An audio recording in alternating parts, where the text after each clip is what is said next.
Hi, this is Joe again with another review, and this time we're going to be discussing another Christmas special, and when we're talking about a show that's been largely forgotten, but because it has been so long since this particular show has been on regular television, at least it's got to be at least almost 20 years. And for that 20 years, it's still close to it. It used to air on CBS, and it was produced by Mac and Bass, once again, the kings of the Christmas shows and Christmas specials, and it was Twas, the Night Before Christmas. And yes, it's based on that famous Christmas poem, I think was originally titled Visit from Santa. And of course, the main voice in the show was Joe Gray, who plays a clockmaker in this small fictional town. And in this house, you also had a mouse family in that house as well, and which also had roles or big part of this special. And of course, the premise of this thing is that Joe Gray's character is the character Joe Gray does the voice for is this clockmaker in a small town, and it's getting near close to Christmas. Well, it's Christmas time, and all of a sudden, all the kids wrote to Santa Claus has been returning back to all the kids, and they're trying to figure out not only the family, Joe Gray's family in the show, plus the mouse family, is trying to figure out why is Santa returning all the letters the kids have been writing to him. And they found out that there was an editorial that was written in a local newspaper. And because of that editorial, kids are not going to get any presents with Santa Claus or Christmas Eve.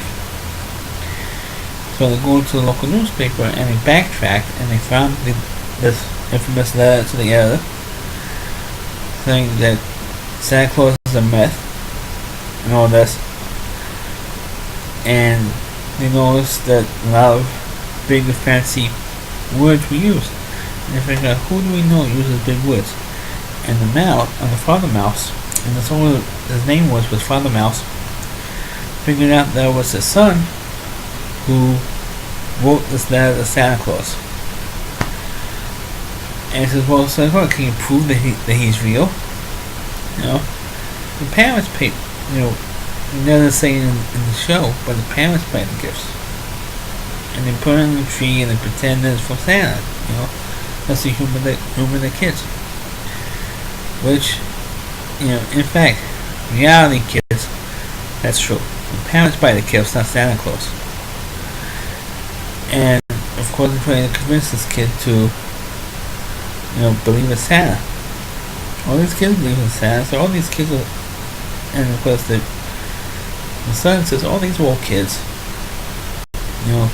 I don't believe in Santa, they all glory. Well, and they showed that the father, Joe Gray's character,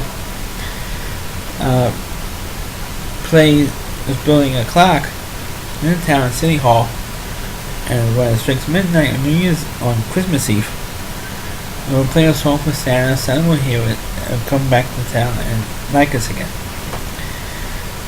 So, of course, on the day that they test the clock, it goes kaplooey.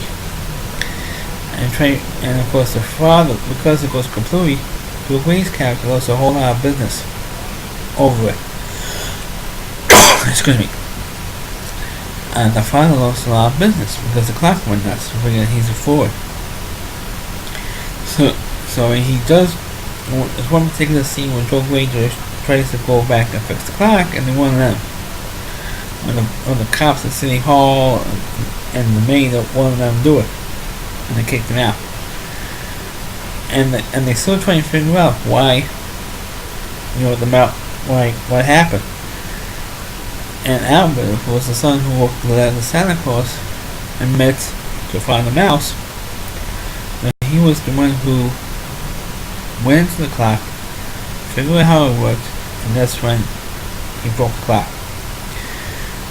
So the son Albert just like, hey, let him go fix what I repaired. And of course he does that, in a short space of time. And of course Santa Claus hears the song and he comes back. And of course during that scene, when he visits Joe Gray's family, that's when Joe Gray reads the famous poem "Twas the Night Before Christmas," and that's pretty much how the episode ends. Well, unfortunately, like I said, this show is very, very good, and it does have a mystery to it, and it was a good, Christmas show. Very good, very, very good story. But unfortunately, like I said, like a lot of Christmas shows, it was relegated to ABC Family, the cable channel. Like I said, if you don't have cable, if you can't afford to have cable, you cannot see this show and plus other Christmas shows that was constantly on regular television. And that's what it is now. And I hope you do like my review. I know it's a short review. I do hope you like the review. Please like the video, comment on, and subscribe to my channel. Thank you for watching.